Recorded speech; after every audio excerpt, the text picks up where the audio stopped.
Rema Namakula n'omukyala Nyamutoolo wano tuzze okuba nga twogera ku bantu bano ababiri. Muntu ki asinga obugagga ku Rema Namakula kw'ossa ne Nyamutoolo Fiona mukyala wa Eddy Kenzo essaawa eno omutongole era ng'emabegako awo ebbanga si ddene nnyo emabega baava ne mu kwanjula era kwakolebwa oba okukyala actually Nyamutoolo n'aba ng'ate akyaza oba nga akyaza Kenzo eri bazadde be oba nga ayanjula Kenzo eri bazadde be mu nnaku ezivuddeko emabega awo. Twagala okumanya Nyamutoolo ono ne Rema Namakula ani asinga obulungi, ani asinga smile, ani asinga obugagga bwe twogera ku wealth, ani asinga obugagga, ani asinga obuwanvu, ani asinga obumpi ku babiri, ani asinga omusajja omulungi ku Eddy Kenzo kw'ossa n'omwami amanyiddwa nga Amza, ng'ono Amza ye bba wa Rema Namakula ate nga Eddy Kenzo Musuuza ye bba wa Nyamutoolo Fiona. Bye tugenda obba nga ate twogerako olunaku olwaleero ogendagenda mu comment section ombuulire ku ndowooza yo ku Eddy Kenzo ku mukyala ono Rema Namakula kw'ossa ne Nyamutoolo Fiona ani gwe gw'olaba akusingira obulungi, akusingira height, akusingira akasmile akalungi, akusingira ssente, gw'osinga okwegomba teeka mu comment section awo ate nga bw'okola ekyo erudda bw'olikinga ate era nga bw'osubscribinga tugende mu maaso. Bamita Growner Media gwe mukutu gw'oliko. Tutandikire ku bugagga. Rema Namakula ne Nyamutoolo ono ku babiri. Rema Namakula muyimbi era nga muyimbi mulungi. Bwe twogera ku bayimbi abasinga okukola ssente e Uganda, Rema ono y'omu ku bayimbi abo abasinga okukola ssente ennyingi wano eno e Uganda. Ate Nyamutoolo MP ate kw'ossa n'okuba nti nno Honorable Minister Mulamba omulonde era nga yalayira omukulu Museveni gwe yalonda, President Museveni ow'eggwanga Uganda gwe yalonda okuba nga ate abeera minisita ow'ebyo eby'obugagga eby'omu ttaka omukyala oyo Fiona Nyamutoolo n'ebirala ebiringa ebyo. Nyamutoolo ono nga minisita ssente z'afuna nsuubira tezikka wansi wa miliyoni 4 buli mwezi. Then Rema Namakula buli mwezi nga omuyimbi asobola okukolectinga nnyo ku ssente zittaka wansi wa miliyoni 8 tugambe miliyoni nga 8 ekitono nnyo bw'aba takoze nnyo naye nga Rema ng'omuyimbi y'omu ku bayimbi abatatakola nnyo bivulu oba shows ennyingi ennyo.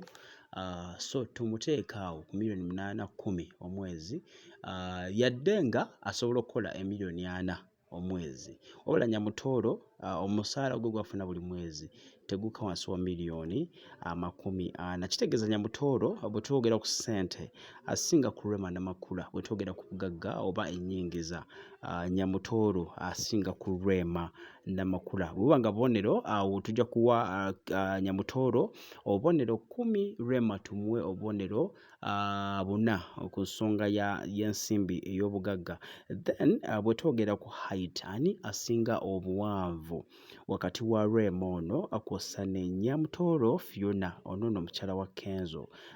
Height zaabwe Rema Namakula muwanvu obutundu 5.2 ye height gy'alina, muwanvu ku height ya 5 inch 5 n'obutundutundu 2. Then actually that is Nyamutoolo. Nyamutoolo obuwanvu bwe buli ku 5.2.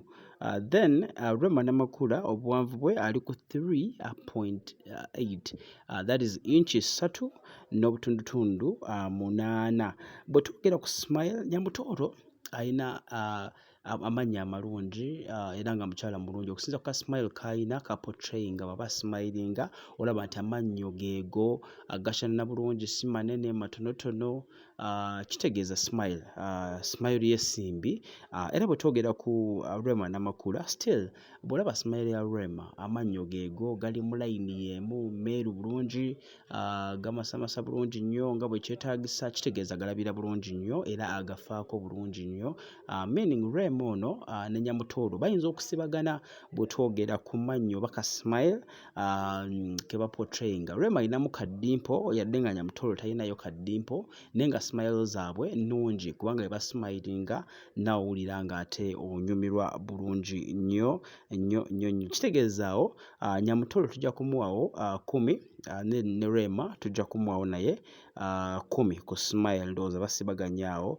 Then bwe twogera ku myaka, Rema Namakula yazaalibwa ng'ennaku z'omwezi lumu April 1991. Rema Namakula yazaalibwa ng'ennaku z'omwezi lumu oba 1st April 1991, meaning ayina emyaka 33.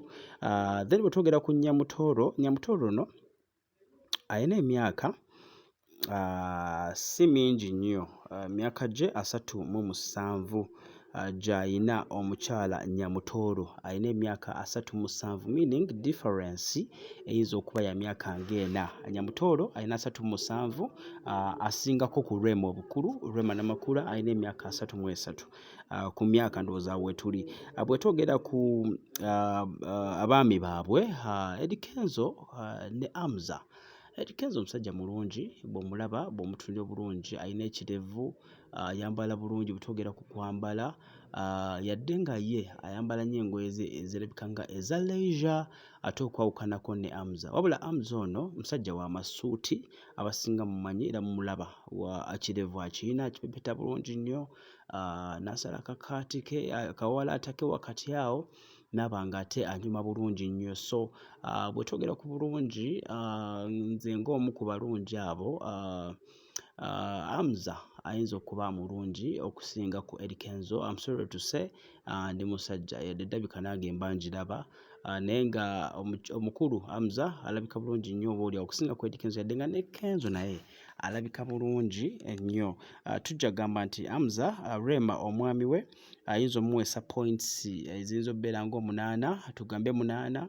Then Rema Namakula, Nyamutoro, Eddy Kenzo we tujja kumuwa points 5 ku side eyo mpola mpola. Bw'ogattagattamu ogenda kumbulira mu comment section.